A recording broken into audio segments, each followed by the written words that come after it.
اعوذ باللہ من الشیطان الرجیم بسم اللہ الرحمن الرحیم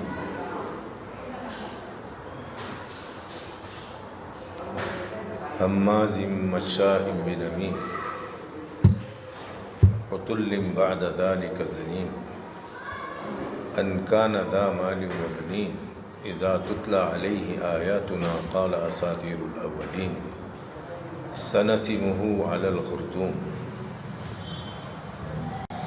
یہ سورہ قلم کی آیتیں ہیں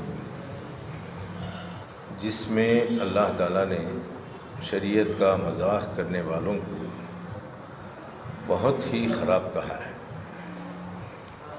زنیم کہتے ہیں، ولد الزنا کو کہتے ہیں، اور بے نسب کو بھی کہا جاتا ہے۔ بے نسب زنا کا بچہ ہی ہوتا ہے۔ اس کی پہچان کیا ہے؟ چغل خوری کرتا ہے، فتنہ برپا کرتا ہے، اور جب قرآن مجید سنایا جاتا ہے تو پرانے لوگوں کی کہانیاں سمجھ کر کے یہ سنگ دل مذاق کرتا ہے۔ آئیے یہ آیت کیا اسی وقت کے لوگوں کے لیے ہیں یا آج تک اور قیامت تک آنے والے قرآن کی ہتک کرنے والوں کے لیے ہیں؟ دیکھیے، جہاں جہاں برائی دیکھی گئی لوگوں نے ٹوکا۔ شاید ہی ان تمام کمپنیوں کے اندر کھلم کھلا غیروں کو بلا کر کے، خصوصاً ایکٹروں کو بلا کر کے مسلمانوں کے پیسوں کو استعمال کیا گیا تاکہ وہ فلمیں بنائیں اور نفع میں اس کمپنی کو نفع دیں۔ پوچھنے پر بتایا ہم توحید کا کام کرنے کے لیے ان کو یہاں جمع کیے۔ کتنا توحید پسند یہ لوگ ہوئے اور کن لوگوں نے ایمان لا کر کے توحید کو پسند کر کے جواب دیا، آپ بتا سکتے ہیں؟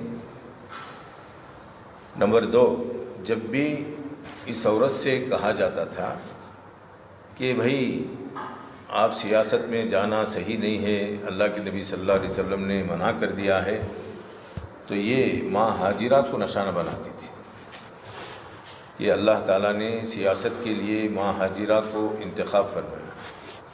میں نے اس کا جواب دیا، ربنا لیقیموا الصلاۃ، ہمارے پروردگار میں اس لیے چھوڑ کر کے جا رہا ہوں کہ وہ نماز کو قائم کریں۔ اب یہ کہتے ہیں سیاست کے لیے، اور غیروں سے اپنوں سے میل جول رکھنا یہ نبی صلی اللہ علیہ وسلم کی سنت ہے؟ کہاں سنت ہے؟ ایک عورت کو اللہ کے نبی صلی اللہ علیہ وسلم نے مردوں کے ساتھ اختلاط کرنے کی اجازت دی ہے اور پردہ ہٹا کر کے ان سے بات چیت کرنے کی اجازت دی ہے۔ اگر ہم شریعت کی نظر سے دیکھتے ہیں اور اس کی ہتک کے لیے ذلت آمیز الفاظ استعمال کرتے ہیں تو قرآن نے بھی استعمال کیا ہے۔ قرآن پڑھو، پہلے قرآن پڑھو، قرآن پڑھ کر کے جو آیات میں نے ذکر کی ہیں ان کو سمجھنے کی کوشش کرو اور ان کی تفسیر کو سمجھو اور لوگوں کو سمجھاؤ۔ قرآن پڑھے بغیر آپ کا اعتراض کرنا اور اسے اچھا سمجھنا، برائی کو آپ بھی اس کے اندر ملوث ہیں، اور بلا لحاظ تائید کر دینا حلال اور حرام کی، یہ بھی آپ اس کے اندر ملوث ہیں۔ تو آپ کا ملوث ہونا اسلام کو بگاڑ نہیں سکتا۔ اور کوئی کمپنی والا ایسے کام نہیں کیا، کوئی سٹا کھلایا، کرکٹ کا سٹا کھلایا، ایکٹروں کو بلایا اور ان کو پیسے دیے فلمیں بنانے کے لیے، اور اسی طریقے سے ڈیفارمیشن مجھے 100 کروڑ کا ڈالا، کس بنیاد پر ڈالا، کیوں ڈالا؟ اور اسی طریقے سے دھمکیاں دی گئی، کیوں دھمکیاں دی؟ ارے یہ سارا کوئی 2 کانوں سے سننے والا نہیں ہے، ایک کان سے سنتا ہے۔ جو اس کے تائید میں بات آتی ہے اس کو سن لیتا ہے، جو اس کے خلاف بات آتی ہے تو کانوں کو بند کر لیتا ہے۔ یہ انصاف کی بات نہیں ہے۔ اللہ تعالیٰ نے جہاں جہاں نبی صلی اللہ علیہ وسلم کے خلاف، اللہ کے خلاف جن لوگوں نے باتیں کہی ہیں قرآن مجید کے اندر اللہ تعالیٰ نے ہو بہو نقل کر دی ہیں۔ مثلا نبی صلی اللہ علیہ وسلم کو مجنون کہا، شاعر کہا، کاہن کہا، فلاں فلاں سب کہا۔ ابو لہب نے تبت یداک کہا، لہذا جماعتنا تبت لک یا محمد کہا۔ اللہ نے اس کا جواب دے دیا، تبت یدا ابی لہب وتب ما اغنی عنہ مالہ وما کسب۔ تو بولنے کا مقصد یہ ہے کہ اللہ تعالیٰ ایسے لوگوں کو کتنے برے الفاظ میں استعمال کیا ہے۔ اگر آپ قرآن کا یہ پس منظر دیکھیں گے تو آپ کو سمجھ میں آ جائے گا، جو شریعت کے ساتھ مذاق کرتا ہے یا کرتی ہے، اللہ اس کو دنیا میں ذلیل کر دیتا ہے، رسوا کر دیتا ہے۔ اللہ نے اس کے بارے میں کہا سنسمہ علی الخرطوم، یہ اپنی ناک کو بہت اونچی بتا رہا تھا، ہم نے اس کی ناک نیچی کر دی۔ آج اللہ تعالیٰ نے اس کو ذلیل کر کے جیل میں ڈال دیا ہے۔ کیوں ڈال دیا؟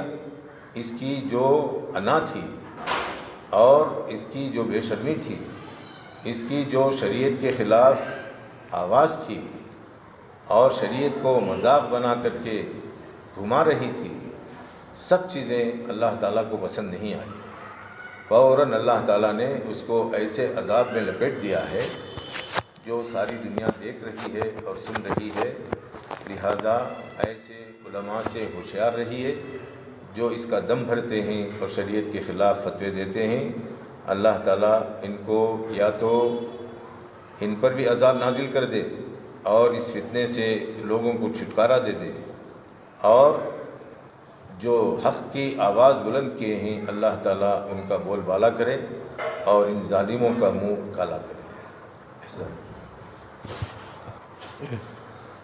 اس کے علاوہ جتنی کمپنیاں تھیں یہ سب ایسے کام نہیں کیے، صرف سود کھلائے اور ان کو بھی اللہ تعالیٰ نے ذلیل کر دیا ہے۔ عامرین کے خلاف بھی میں نے آواز اٹھائی، انجاز کے خلاف بھی میں نے آواز اٹھائی، اعلیٰ کے خلاف بھی میں نے آواز اٹھائی، اجمیرہ کے خلاف بھی میں نے آواز اٹھائی، سب کے خلاف ہم نے پوری طریقے سے آواز اٹھائی، کسی کو امتیاز نہیں ہے۔ لیکن جہاں تک رینک ہے، اسی عورت کا رینک ہے، اور یہ عورت ہر قسم کی برائی کے لیے مدد کی تاکہ میں دنیا کے اندر سرخ رو ہو جاؤں اور میں کروڑ پتی ارب پتی بن جاؤں، لیکن اللہ تعالیٰ نے اس کے خوابوں پر پانی پھیر دیا۔